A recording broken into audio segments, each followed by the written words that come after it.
the Tradwives leaving high-control Christian nationalist communities. You were the trad wife before Tradwives became a thing. I saw the Stepford Wives just last night. Saw it with my partner. Hadn't seen it before. Knew only of the reference, not of the source material. Online. So I was very much like isolated at home. I kept having babies. I was pregnant and or nursing for 13 years. Wow. And that's not great. Then when my oldest was around 4, we started like loosely homeschooling. That was one of the things that I argued with my husband a lot about. I'm a very like, I like very free, creative, like that kind of educational model. And my husband is much more academically minded. So I was expected to do it his way. And it was incredibly difficult and never went well. But I persisted because that's the Christian thing to do. I would also say that a lot of these things the system teaches you to moralize everything. Everything that you do is life or death, all the decisions that you make. So like healthcare are you gonna vaccinate your kids, which we were anti-vax and we're not anymore. That's a life or death decision because your children could be permanently harmed from vaccines. So you better make the right decision. And so everything is high stakes in that way. I know a lot of these women are abuse victims, but they're also in many cases abuse perpetrators to their children. I don't want to absolve women entirely. It would be different if it was still like the 1950s where women have basically like not no autonomy, but like way less than they do now. But nowadays, without knowing more, I have to assume some degree of mutual complicity in the way that the environment turned out. It's like Lauren Southern. Like Lauren Southern quit making content and did the Tradwife thing and then left it because her husband was a piece of shit. But like she advocated for that for years before doing it herself. So like I don't know. I don't know what I'm supposed to take from that. Like you were part of the pro touching the stove party, and then you touch the stove and now you regret it. I don't know what I'm supposed to make of that, you know? And as someone who's like trying to be a good person, trying to follow God, trying to be a good Christian, that was one of the reasons that I was so bought in, because I want to be a good wife. I want to be a good support person for my husband. I want to serve God well by being a good wife, and that is how I serve God. So that affects everything. You want to do these things, and when the system tells you this is how you can be a good person. She did a nice video about leaving the trad wife life. This woman specifically? Is this woman, or hair's different? Maybe a different woman on the panel? How I escaped MAGA, critical thinking woke me up. Well, I mean, I'm glad if people are leaving it. I guess just like do it before you get married and have kids. I'm being a little disagreeable, maybe. I am curious about this though. Totally different person. I can't tell all white women, you know. I don't know. This is going to be more of a problem going forward though, right? Because the political project that Republican men are advancing right now is one that is completely contemptuous of women. Like they actively fucking despise women. They hate women. And even Republican women often bristle at this, right? The gender divide in terms of political affiliation is only getting larger and larger with time. So I think that, like, you know, given enough time, right, you're going to see more of this. We're going to have like, yeah, South Korea style gender split. Though thankfully a lot of men are pulling leftwards as well. I just dropped my damn earbud.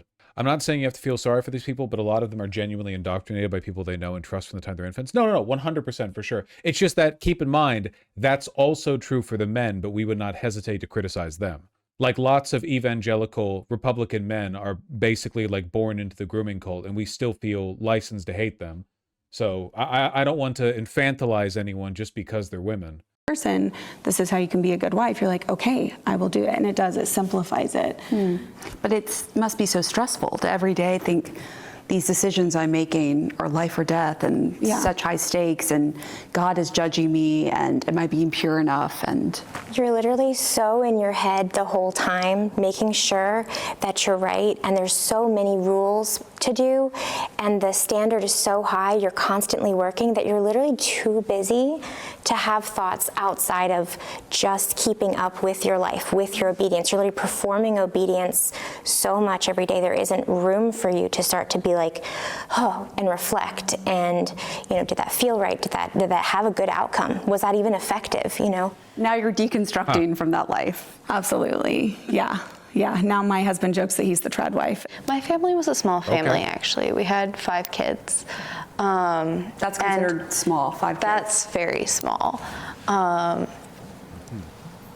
had friends and connections throughout, like, all of conservative evangelicalism, not any one group. And oh my goodness, everybody had like 8 to 12 kids at least. You know, there's the occasional family that they could only have 2 kids. And so they did, but almost everybody was 8 to 12 kids or more. More was not uncommon either. So my options with the Reformed groups were maybe become a midwife, but get married to a guy who's like 8 years older than you, have a bunch of children, live at home forever and ever. And I love education. I love learning. I love science especially. And I really like grabbed onto that in our homeschool group. That was my thing. That was what I enjoyed. Science, chemistry especially. And my best friend's family started going, you know, you can go to college. You can learn more.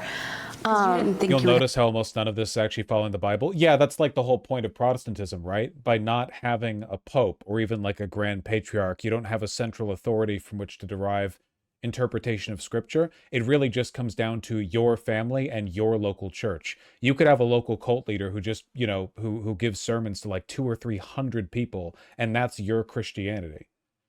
And like it's not about the Bible, it's about the way you're framing it. There's not really any like second check to it. There's no like checks and balances. What do you think Protestantism is? I mean, it doesn't defer to papal authority, if I remember correctly. Have that option, going to college. No, Going on. Really? College wasn't an option, no. You were just to get married. So silly. Get married and then just Nobody become actually listens to the Pope. I need you to understand that the variance between Protestant churches in America is much greater than the variance between Catholic churches across Christendom, across the Catholic world. I promise you. We don't need to do this again. I'm just telling you that, like, that is a byproduct of not having any greater authority to defer to. A Tradwife. Exactly, yeah. Have as many kids as possible. Yeah, and that was not my favorite option. No, it's very pagan. It's very pagan. But what the more charismatic groups were kind of pulling me in for was more of a Christian nationalist leader type. Because women could actually be leadership in Christian nationalism if you were the right strain. And that was better. That was a better option. So I went to the college that essentially that family picked out for me. I would not have chosen that for myself, I don't think. But I compromised with my parents and didn't burn bridges, and I went for music instead of science or something like that. So in a lot of ways, like, even if it's not the most, even if my family was not the ones who were driving every step of my path, like, everything I did was for other people and for other people's expectations. It's not just about the Pope itself. Catholic Church has entire institutions whose job it is to study text academically. Yeah, I think a lot of people forget, but Catholicism historically has always been a very academic institution. The most well-read, learned people in Europe for like 1,000 years were Catholic priests and monks. They were like the only motherfuckers who be like that, you know? You go to monasteries for their books. Like they were centers of learning. Not to say that they were right about all that shit they believed. Yeah, the Jews as well, 100%. But modern day, like, evangelical, it's like the anti-intellectual on every level. There is no evangelical equivalent for a person getting like a master's in divinity in order to read the sacred text, in order to like argue in a scholarly sense for biblical law. Even for evangelicals, if you can run like a televangelist scheme, if you can pitch people to send money to your church, you're a good evangelical right there. You've made it. Congratulations. If you're a salesman, you're qualified. I didn't really have autonomy. I didn't have choices. I made the best choices that I could without completely burning my life down around me. Could you have gone to make your own money and that kind of thing and have your own? That was a constant fight. I didn't. Did they believe that girls and women shouldn't work outside the home, basically? Yeah.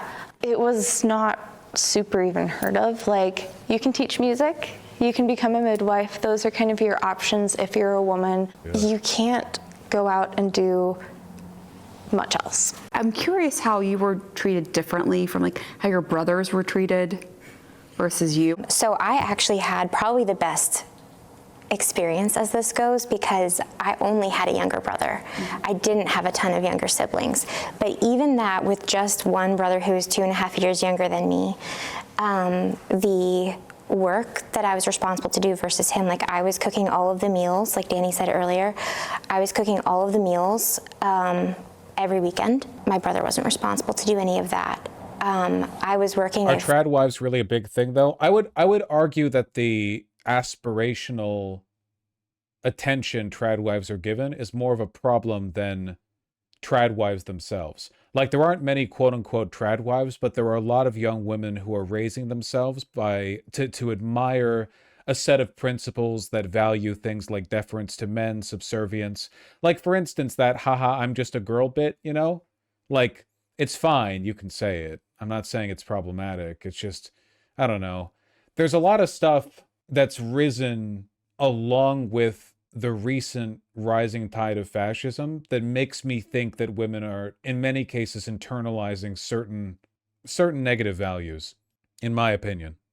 Full-time job all through nannying other people's kids, all through middle school and high school, and I was still being punished for not keeping the house clean enough, even though I wasn't there. I was literally living at a different house 4 days a week. Boys were supposed to be educated, but girls were supposed to learn to be keepers at home. And so it was not just help your mom, it was actually like perform being a wife now, perform being a housewife now, learn all the skills on the level that you'll need when you are a mother and need to sew your own whole family's wardrobe, make food from scratch.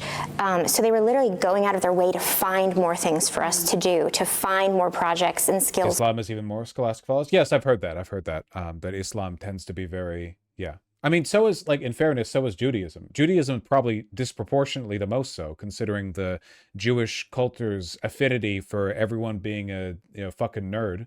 So yeah, I don't know. Again, it's more to the point that all of the Abrahamic religions are very similar, except for evangelical Christians who are not Christians. You know, I'm just saying, like, it's adding more to the idea that that particular branch of Protestantism really doesn't bear much of a resemblance to the rest of Christianity or Abrahamism. For us to learn. So we were busy and tired.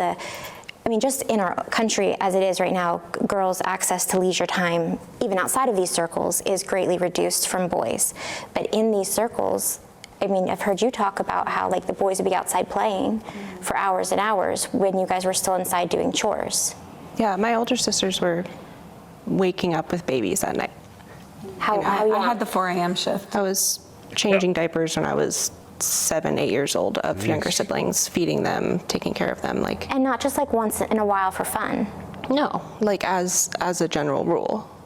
Yeah. Like you got in trouble if you didn't do it. Yeah, like who was going to watch the baby if you don't take care of the baby? What was the hierarchy in your households? Well, God, Jesus, pastor, elders, dad, wife, kids. Older brothers. Oh yeah, older brothers. Older brothers go before the yeah, there was girls. sibling hierarchy as well. So like the older siblings could discipline. This is insane. Yeah, also, again, to draw the distinction, I don't know. I've never really heard of a Catholic community referring to their local priest as part of a hierarchy of authority. Like, okay, I might be totally out of my purview here, but it's very, very common in the evangelical communities for local pastors to be like an actual authority. Like, you have to listen to them. They're like a direct link between you and God. They talk to you like they they are the envoy, you know, if you fuck it up with them. But with Catholicism, the way I've heard it, a lot of priests are basically,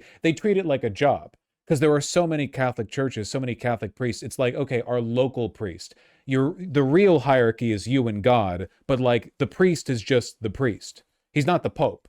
If you have a local priest who's a dick, he can be a dick. You can still be a Catholic. You're not infinitely deferential to this one specific interpretation of text. You know, it could just be like, this priest, he's just a worker in the Catholic hierarchy, you know? Rural Catholics can be big guys in their town. That's true. It also does correlate a lot to like rural versus urban. That's true, for sure. I've just I've been on both sides of the fence, because one half my family is Protestant going back, one half is Catholic going back, so I've been to both, and I don't know. It's just a very different vibe. We've been on this a lot lately, but it's important because, you know, religiosity is kind of the driving force behind the whole like apocalyptic war in the Middle East, the apocalyptic posturing. Yeah, a priest is appointed by a bureaucracy. If you have a local shitty priest, it doesn't mean that like your community is now infinitely bound to that one priest's interpretation of the text. It means that they're part of a big bureaucracy where the church just gave that church a shitty priest. They can just be an asshole. You can take it up a level, mail your bishop or something, you know? You can, hey, this guy's an asshole or something. They couldn't get away with as much. I feel like a third of the evangelical pastors out there are like, yeah, God wants you to give me your daughters or whatever, because that's the whole point of cults, right? I don't know with the priests. The priests don't do that. The priests, they just molest the boys, but they do it because they're on the choir or whatever. It's kind of a different dynamic. It's not good when they do that. Hot take. Grandpas mail bishops about priests all the time. It's really funny for me to imagine the idea of like getting mad at a priest, so you send a letter to the local cathedral to, I don't know, it's very funny. Very, very funny to think about. Yeah, AKA spank the younger kids. The siblings could punish each other. Like corporal Yeah, punishment. we were told to. I mean, as the oldest kid, I was told to. Like, that's how I was told to handle things. I was the black sheep. I wasn't You allowed. have 10, 12, 14 children. You can't possibly keep track of all of them. And so you have to enlist your older children to look out for it. Yeah, the husband and the older brothers teach the little girls how to be good wives.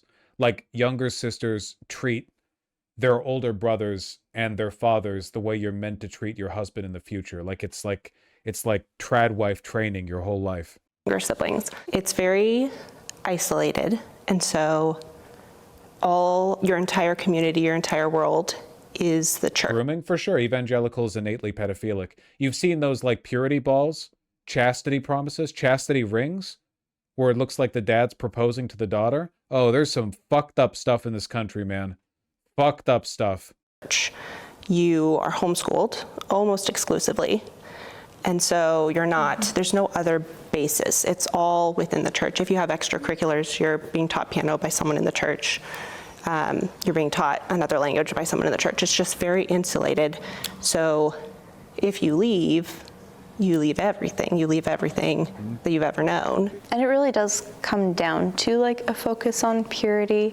It's just everybody's purity is a little different, but like you have to be, it's not just within the sexual context that like we usually would say. I feel like this is also like anti-Christian doctrine, because every Catholic I've ever heard speak has made it extremely clear that no man is without sin.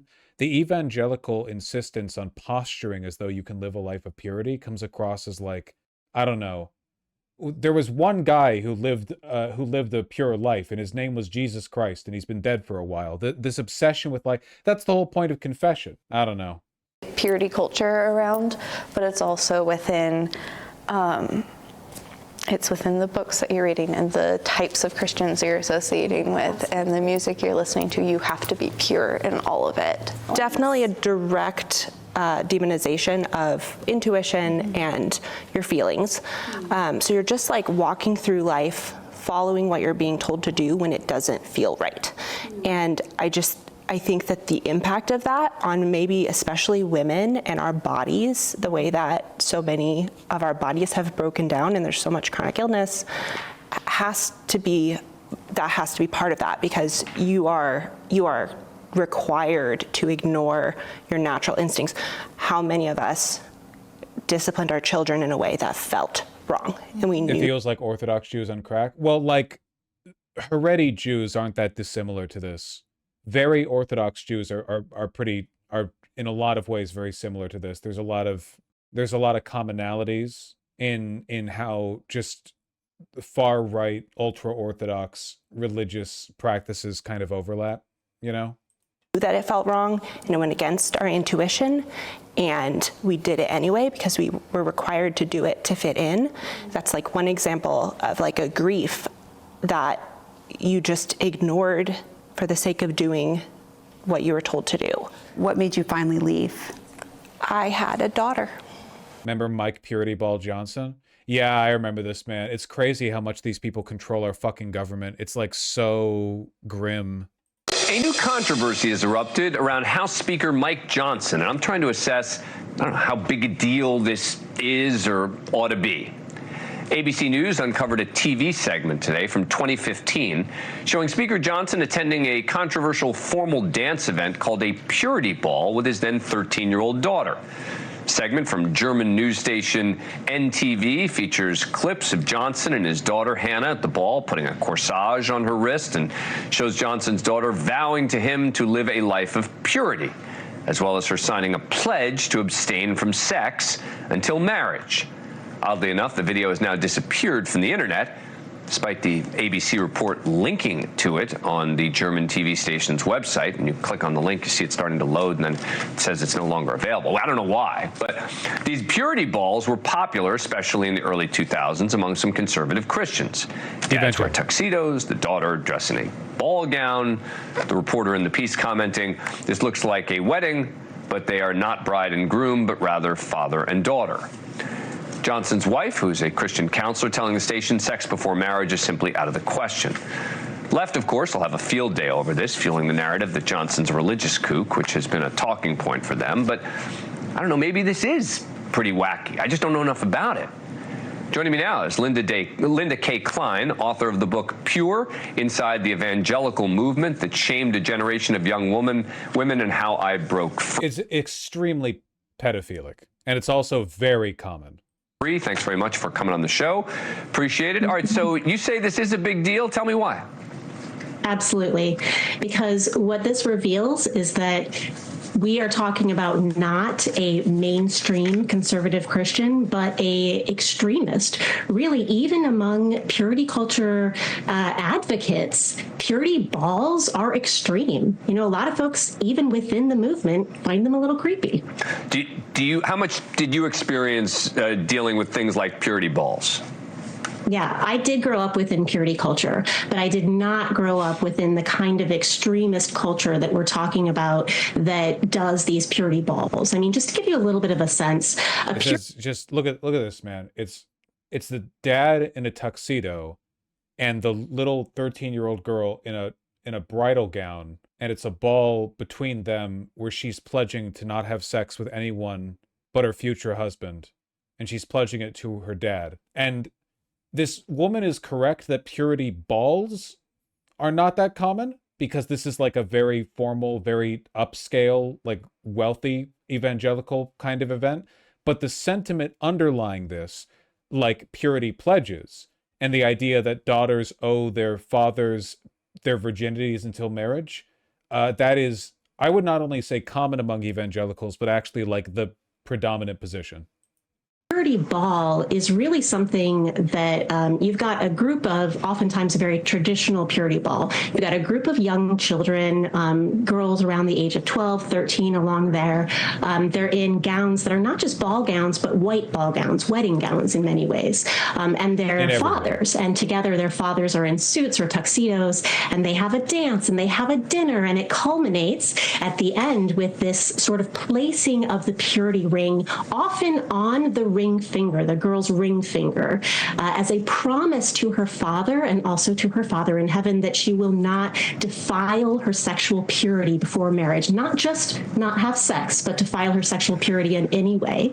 And then eventually the idea is that this ring stays on her finger until it is replaced by her wedding ring by her husband, which essentially symbolizes the transfer of ownership over her sexuality from her father to her husband. Let me read you, this is from the Washington Stand. It's run by the Family Research Council, an evangelical group. The headline is, Mike Johnson is a good father. The left hates him for it.